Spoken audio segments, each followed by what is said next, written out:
Hey, it is Andy, and I'm back once again with a 7-inch from my collection. Now, I've covered Swedish indie pop band, the Radio Dept, a few times already, and that coverage it's going to continue for a bit, because I've got a few more in my collection. This time, I'm taking a look at their 7-inch single from 2020 for You're Looking at My Guy, backed with Could You Be the One? Limited to just 500 copies and released on the band's own label Just So, this one kind of sold out quickly. We'll take a look in a second at the single itself, but first let's talk about the music within. You're Looking at My Guy is the A-side, and it draws upon the band's kind of noted history of pumping out dreamy, hazy soundscapes. Namely, it's kind of what we got from them in the early days, best likened to their 2003 LP, Lesser Matters. As you can tell by the song's title, it depicts a story of kind of a slightly jealous lover who isn't all too happy that someone is flirting with their partner.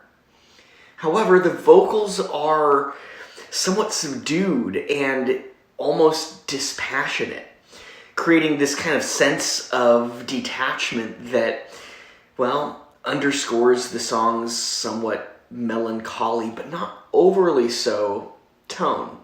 As with many early tracks from the band, the instrumentation is kind of minimalistic, with the focus being on the interplay between guitar, bass, and drums. The use of reverb and delay effects further adds to the song's dreamlike atmosphere, creating a sense of distance and nostalgia. These are things I absolutely loved about Lesser Matters, and they find a truly welcome home on You're Looking at My Guy. Flip it over and there's Could You Be the One?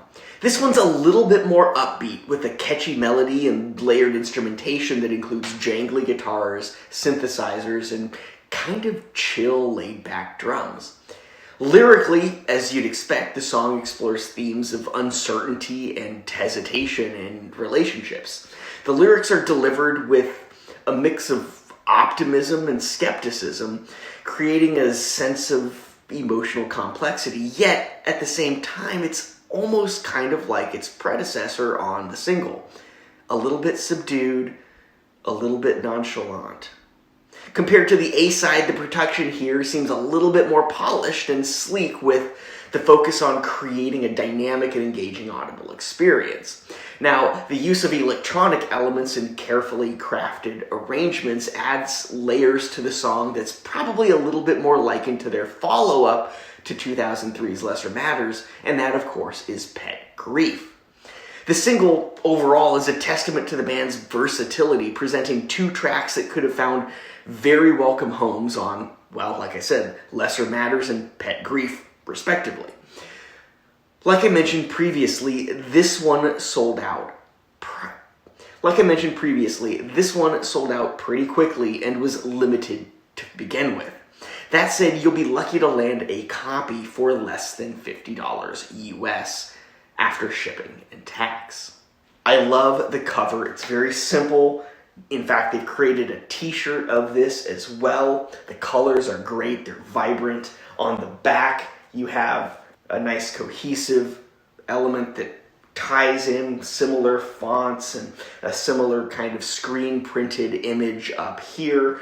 The labels on the 7-inch itself also tie into that cover art, which I love. It just comes on black wax, which I don't mind. Black wax is absolutely fine. There is nothing wrong with it. Not everything has to be pressed on color vinyl.